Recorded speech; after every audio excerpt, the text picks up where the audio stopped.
Caim matou seu irmão. Foi marcado por Deus e então casou. A pergunta que incomoda céticos e crentes há milênios é devastadoramente simples. Com quem? Se Adão e Eva eram os únicos humanos, se Abel estava morto e Sete ainda não tinha nascido, de onde surgiu uma mulher para Caim? A resposta está escondida em um detalhe que a maioria ignora completamente. E quando você descobrir qual é esse detalhe, vai perceber que a suposta contradição nunca existiu. O problema nunca foi o texto bíblico. O problema sempre foi a forma como aprendemos a ler esse texto. Esta é a investigação que resolve o paradoxo mais famoso de Gênesis e que vai mudar completamente a maneira como você enxerga as primeiras páginas da Bíblia. Antes de resolver qualquer paradoxo, você precisa destruir uma imagem. A imagem que carrega na mente desde a infância. Feche os olhos por um momento e pense na família de Adão. O que você vê? Provavelmente 4 pessoas. Adão, o primeiro homem forte e jovem. Eva, a primeira mulher ao lado dele. Caim e Abel, 2 filhos, talvez adolescentes ou jovens adultos. Um jardim verdejante ao fundo, animais pastando pacificamente. Uma família pequena, íntima e completamente isolada num mundo vazio de outras presenças humanas. Essa imagem está gravada no imaginário coletivo há séculos. Aparece em pinturas renascentistas de mestres italianos. Aparece em ilustrações coloridas de bíblias infantis distribuídas em escolas dominicais. Aparece em superproduções de Hollywood com orçamentos milionários.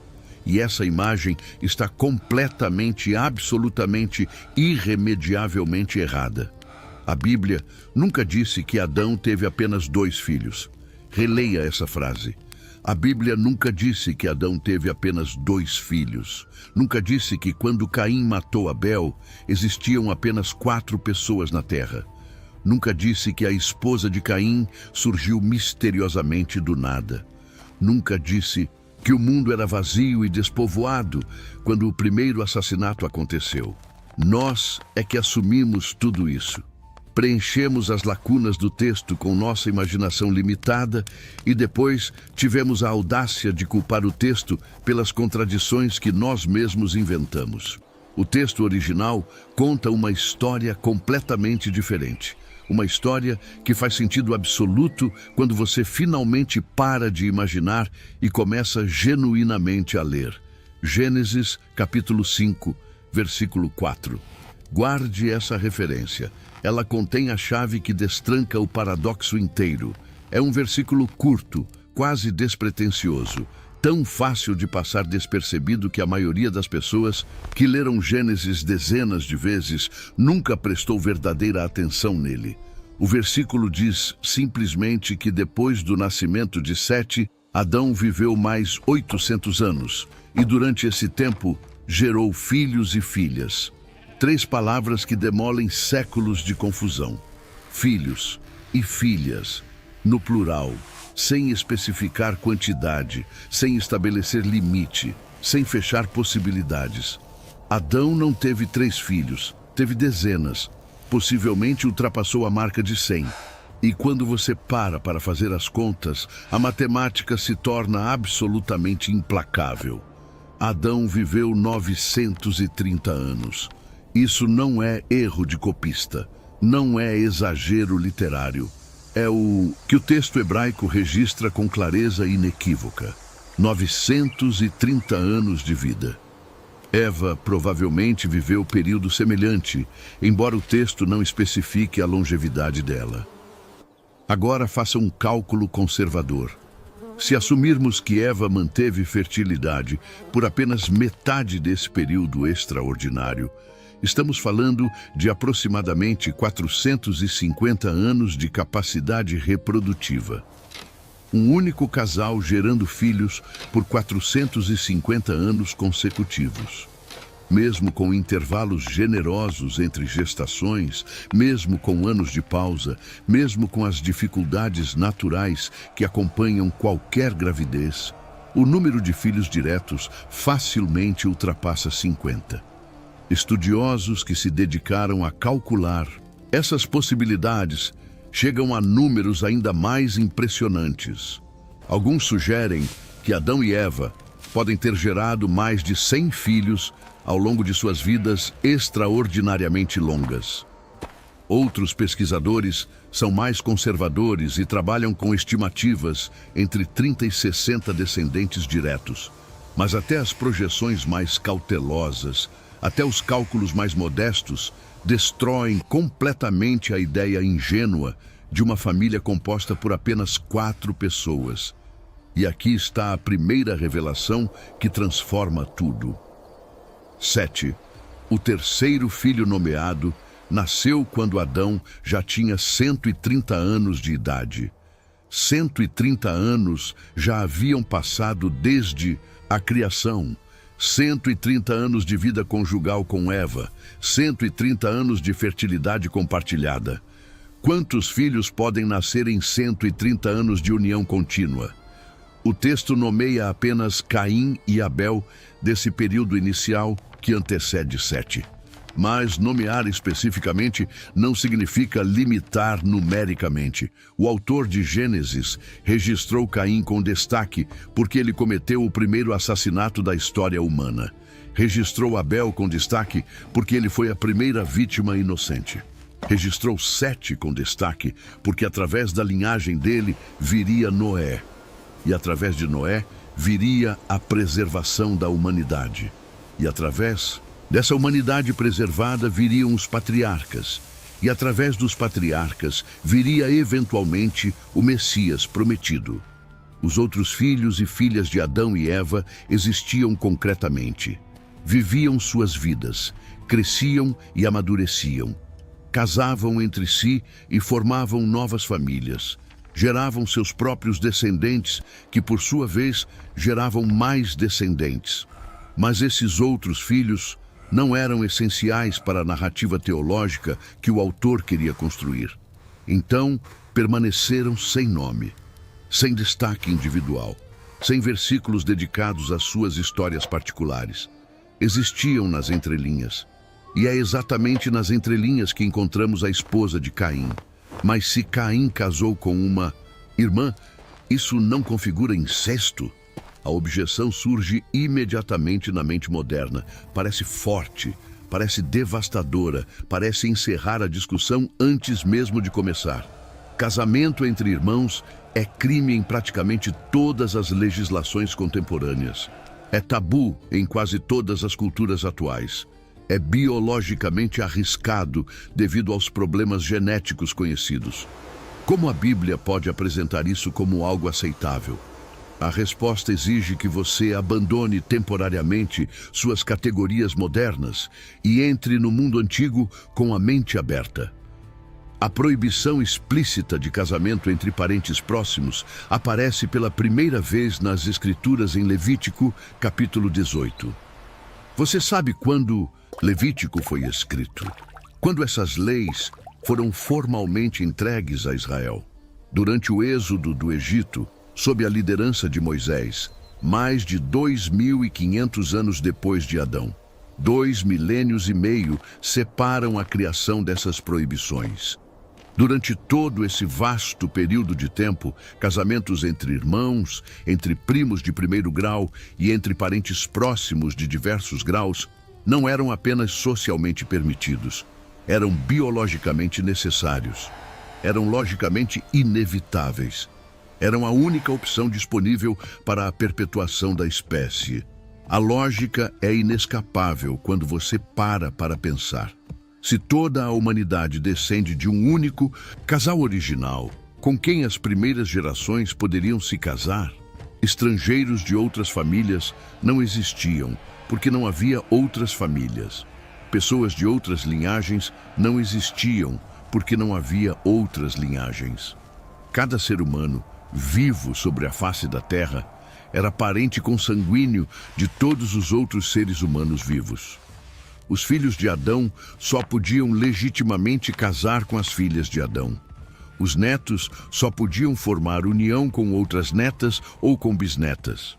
Por muitas gerações sucessivas, absolutamente todo casamento celebrado na Terra era tecnicamente um casamento entre parentes. Não existia alternativa possível. A proibição mosaica só foi instituída quando a população humana havia crescido exponencialmente o suficiente para tornar casamentos fora do círculo familiar imediato uma possibilidade concreta e viável. Aplicar retroativamente a lei de Levítico aos personagens de Gênesis é um anacronismo tão absurdo quanto multar um condutor de carroça por excesso de velocidade 2000 anos antes da invenção do motor a combustão. E quanto aos riscos genéticos amplamente documentados pela ciência moderna, os problemas biológicos que conhecemos hoje em casamentos consanguíneos simplesmente não se aplicavam às primeiras gerações humanas. Isso não é apologética desesperada, inventada para salvar o texto bíblico de uma dificuldade insuperável. É aplicação direta de princípios genéticos básicos ao contexto específico descrito nas Escrituras. O código genético de Adão e Eva, segundo o relato bíblico, foi criado diretamente por Deus em estado de perfeição original, sem mutações deletérias acumuladas ao longo de gerações, sem defeitos hereditários transmitidos de ancestrais, sem os erros de cópia que se multiplicam inexoravelmente a cada nova geração.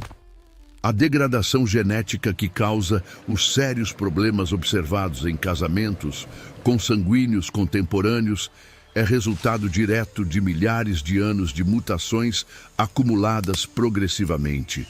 Cada geração que passa adiciona novas pequenas imperfeições ao código genético humano. Quando dois parentes próximos se casam na era atual, essas imperfeições acumuladas têm probabilidade estatisticamente muito maior de se combinarem de formas geneticamente prejudiciais à prole. Mas nas primeiras gerações da humanidade, quando o código genético ainda permanecia virtualmente intacto e livre de defeitos significativos, esse risco elevado simplesmente não existia como fator relevante. Os próprios patriarcas das Escrituras demonstram claramente que esse padrão de casamentos entre parentes persistiu por muitos séculos como prática normal e aceita. Abraão, o pai da fé, casou com Sara, que era sua meia-irmã. Gênesis, capítulo 20.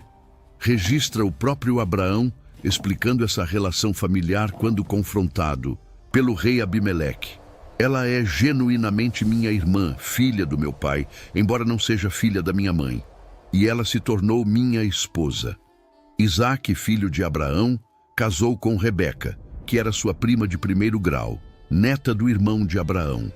Jacó, filho de Isaque, casou com Lia e Raquel, que eram ambas suas primas diretas, filhas de Labão, irmão de sua própria mãe Rebeca. Nenhum desses casamentos era considerado escandaloso na época. Nenhum provocava horror ou reprovação social. Nenhum violava qualquer código moral então vigente. A sensibilidade moderna, extremamente aguçada sobre esse assunto específico, simplesmente não encontrava paralelo naquele contexto cultural e histórico. Agora observe um detalhe textual que revela inequivocamente quanta gente já habitava a terra quando Caim assassinou seu irmão Abel. Imediatamente depois de cometer o crime, Caim expressa para Deus um medo muito específico e revelador. Gênesis capítulo 4, versículo 14, registra as palavras exatas de Caim.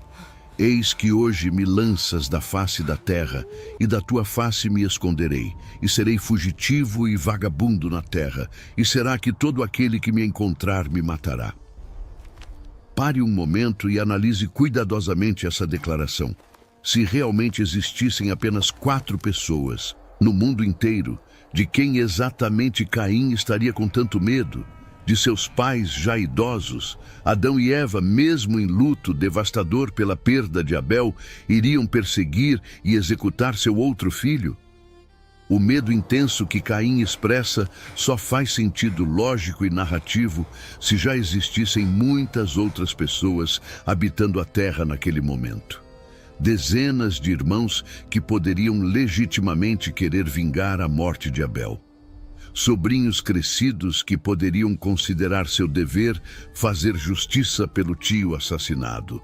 Diversos parentes que poderiam enxergar Caim como ameaça perigosa que precisava ser permanentemente eliminada para a segurança da comunidade. E como Deus responde concretamente ao medo declarado por Caim?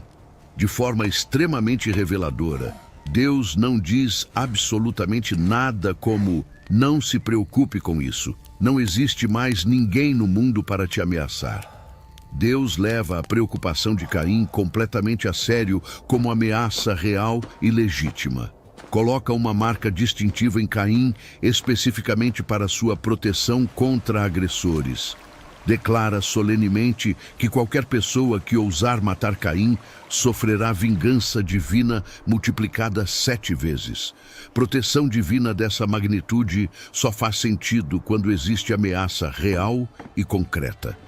A advertência pública dessa gravidade só faz sentido quando existe audiência significativa que precisa ouvir e temer essa advertência. A resposta cuidadosa de Deus confirma implicitamente aquilo que Caim já demonstrava saber muito bem. Havia população humana suficiente na Terra para representar perigo genuíno a um homem publicamente conhecido e identificado como assassino fratricida. Então Caim parte para o exílio, afasta-se da presença manifesta de Deus, vai para a terra de Nod, região situada a leste do Éden. Lá ele conhece sua mulher, ela concebe e dá à luz um filho chamado Enoque. E Caim constrói uma cidade inteira, nomeando-a em homenagem a seu primogênito. Imediatamente surge na mente do leitor moderno outra objeção, aparentemente forte. Como é possível construir uma cidade se não existem outras pessoas suficientes? Essa objeção comete simultaneamente 2 erros básicos de interpretação textual. Primeiro erro grave: assumir precipitadamente que Caim construiu essa cidade imediatamente ao chegar na terra de Nod, como se fosse projeto de fim de semana. O texto bíblico definitivamente não afirma isso. O texto diz sequencialmente que Caim foi para Nod, que lá conheceu intimamente sua mulher, que ela concebeu e gerou um filho, e que então Caim edificou uma cidade nomeada em honra desse filho. Essa sequência de eventos pode facilmente ter levado muitas décadas para se completar. Possivelmente várias gerações inteiras se passaram entre a chegada solitária de Caim e o estabelecimento formal de uma cidade propriamente dita. Caim certamente não ergueu estruturas urbanas complexas numa única tarde de trabalho. Ele estabeleceu um assentamento inicial modesto que foi crescendo organicamente ao longo de muitos anos. Seus próprios filhos cresceram, amadureceram e tiveram seus próprios filhos. Seus netos se multiplicaram e tiveram mais descendentes ainda. A população foi aumentando gradualmente. As estruturas foram se multiplicando progressivamente. A cidade emergiu lentamente desse processo de crescimento demográfico natural e contínuo. Segundo erro igualmente grave: imaginar automaticamente que a palavra cidade, no contexto do Antigo Oriente Próximo, significava algo remotamente comparável a uma metrópole moderna com arranha-céus, avenidas pavimentadas e milhões de habitantes. A palavra hebraica original usada no texto é ir, termo significativamente mais flexível e abrangente do que sua tradução portuguesa sugere.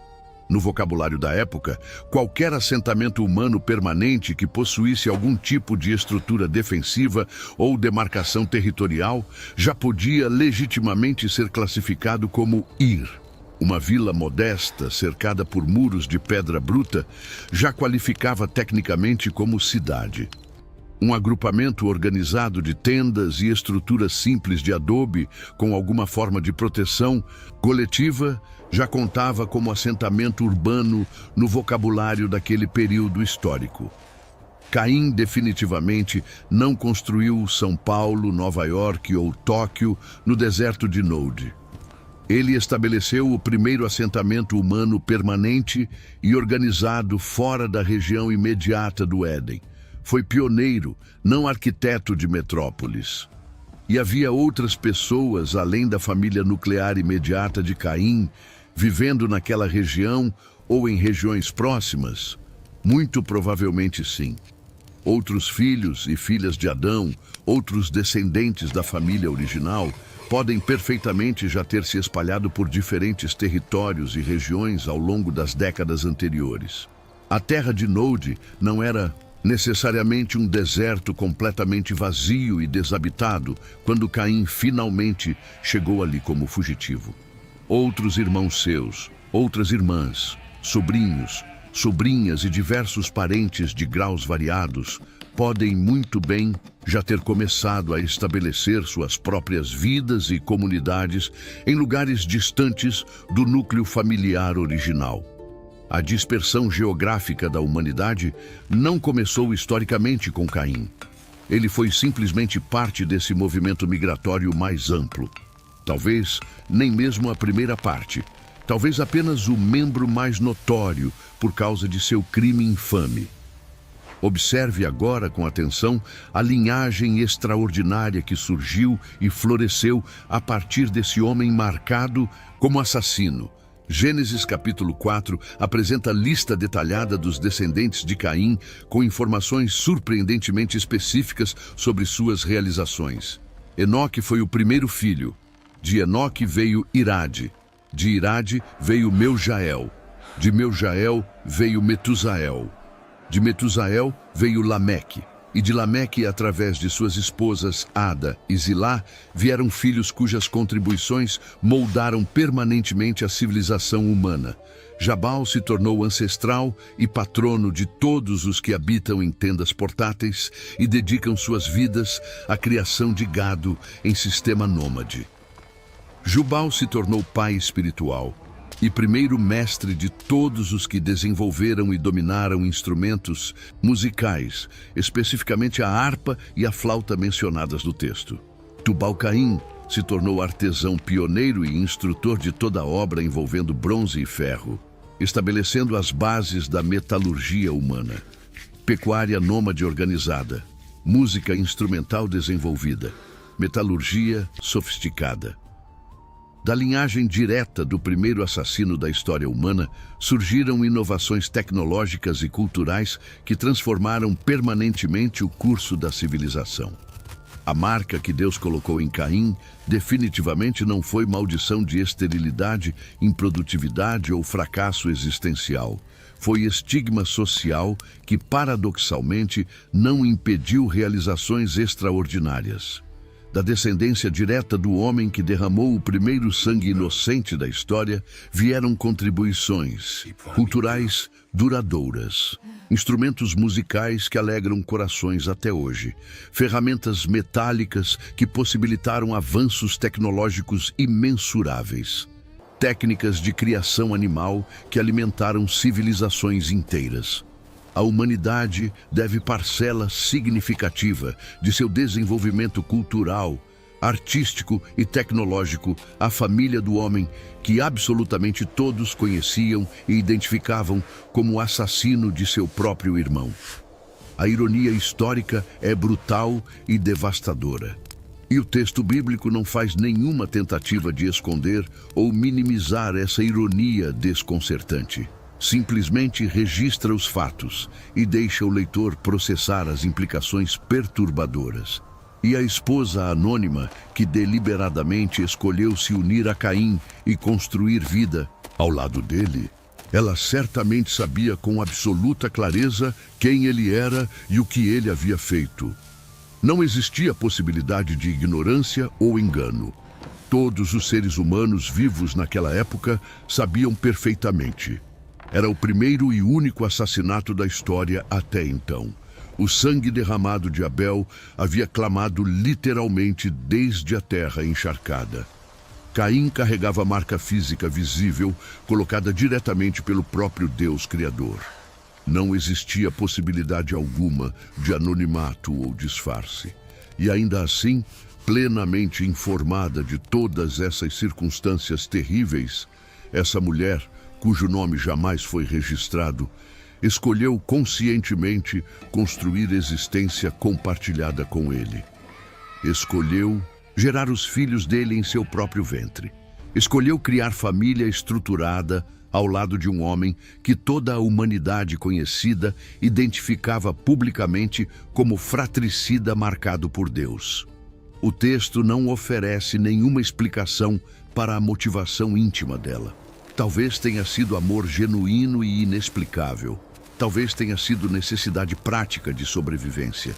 Talvez tenha sido algo completamente diferente que jamais conseguiremos compreender ou sequer imaginar adequadamente. Mas a decisão concreta dela reverberou através de incontáveis gerações subsequentes. Ela se tornou matriarca ancestral de músicos talentosos, metalúrgicos habilidosos, pastores prósperos. Suas escolhas pessoais aparentemente insignificantes tiveram consequências históricas que atravessaram séculos e milênios. Quantas outras esposas permanecem completamente sem nome registrado ao longo das Escrituras Sagradas?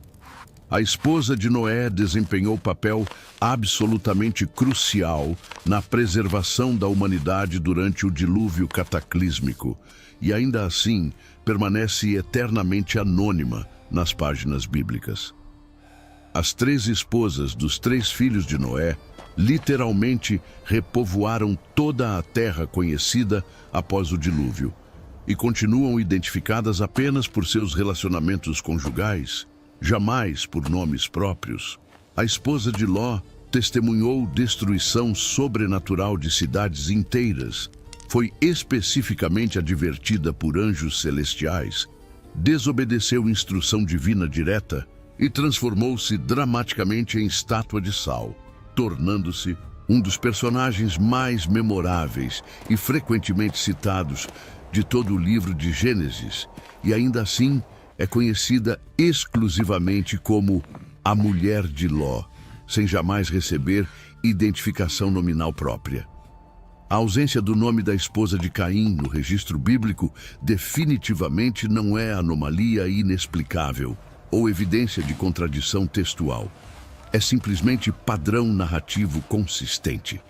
O autor bíblico operava com prioridades editoriais completamente diferentes das expectativas modernas.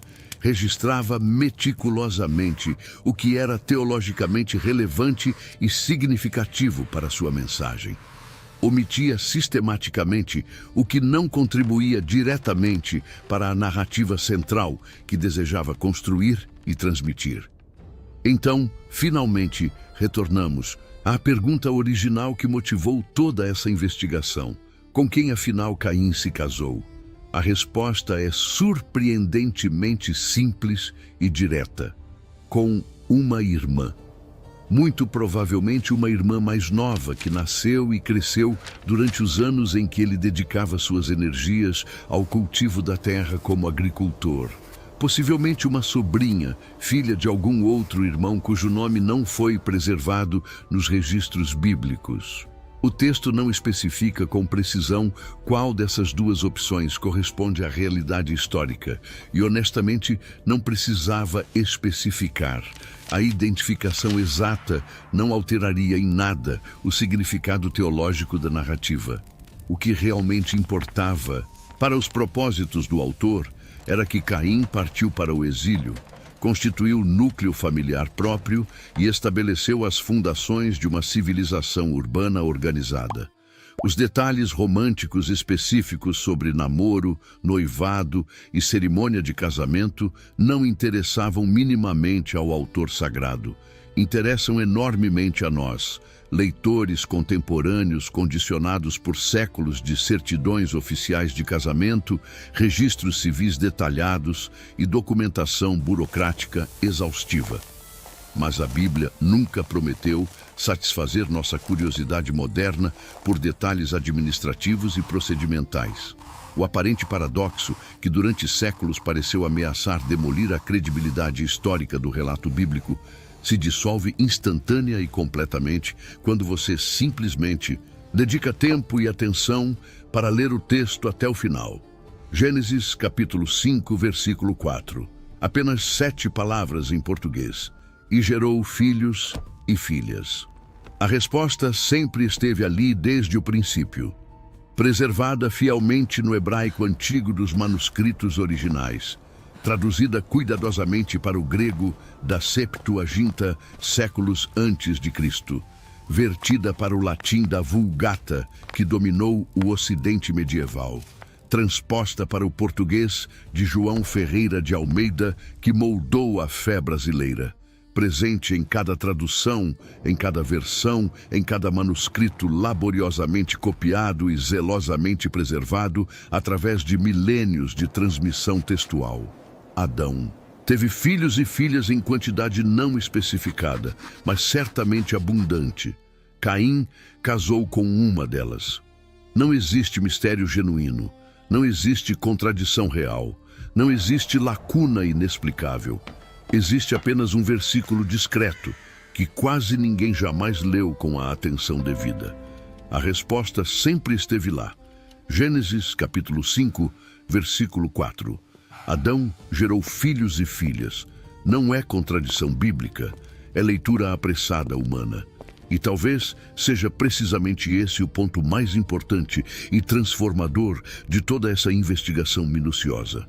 Quantas vezes ao longo da vida olhamos para algo com aparente atenção e juramos solenemente que compreendemos completamente, quando, na verdade, apenas enxergamos exatamente aquilo que já esperávamos encontrar?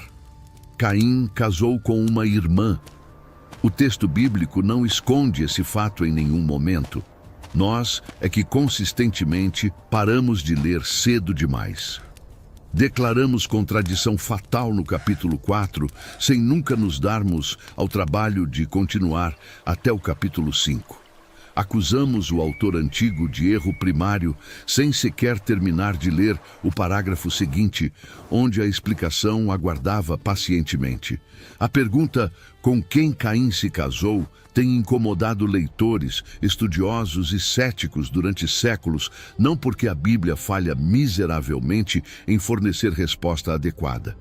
Incomoda persistentemente porque a resposta está lá, clara e disponível.